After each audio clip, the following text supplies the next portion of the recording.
নমস্কার প্রিয় দর্শক বন্ধুরা, আশা করি সবাই ভালো আছেন। আমার পাঁচমিশালি রান্নাঘরে আপনাদের সকলকে স্বাগত। আমার আজকের রেসিপি পুঁই শাকের চচ্চড়ি। এটা আমাদের বাড়ির গাছের পুঁই শাক। আমি এটা ভালো মতো কেটে ধুয়ে নিয়েছি। এরপর কড়াইতে সামান্য পরিমাণ জল দিয়ে তাতে নুন, হলুদ আর সামান্য একটু চিনি দিয়ে এই পুঁই শাকগুলো একটু সেদ্ধ করে নেব।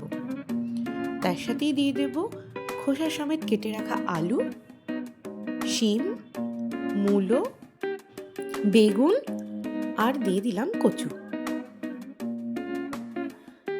একটু নাড়াচাড়া করে নিলাম, দিয়ে একটা ঢাকা চাপা দিয়ে কিছুক্ষণের জন্য সেদ্ধ হতে দেব। একটা মিক্সার গ্রাইন্ডারে নিয়ে নেব কালো সর্ষে, 4 কোয়া রসুন, 4-5টা কাঁচা লঙ্কা আর পোস্ত।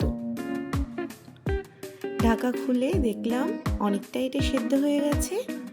এরপর বেটে রাখা সেই মশলাটা দিয়ে দিলাম। অপরদিকে একটা কড়াইতে দিয়ে দেব সরষের তেল। ফোড়নে দেব থেতো করে রাখা রসুন, 2-3টে কাঁচা লঙ্কা, কালো জিরে আর দিয়ে দিলাম 5 ফোড়ন। একটু ভাজা করে নিলাম যাতে একটা সুন্দর গন্ধ বেরোয়। এরপরে সেই সেদ্ধ করে রাখা পুঁই শাকটা দিয়ে দেব।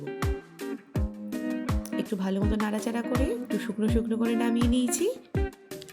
এটা খেতে এতটাই সুন্দর হয় যে এক পদেই পাত খালি হতে বাধ্য। আপনারাও বাড়িতে এইভাবে একবার পুঁই শাকের চচ্চড়ি বানিয়ে খেয়ে দেখবেন। ভিডিওটি ভালো লাগলে লাইক, কমেন্ট, শেয়ার করতে একদম ভুলবেন না। আর অবশ্যই আমাদের চ্যানেলটিকে সাবস্ক্রাইব করে দেবেন। দেখা হচ্ছে পরের ভিডিওতে। ততদিন ভালো থাকবেন, সুস্থ থাকবেন। ধন্যবাদ।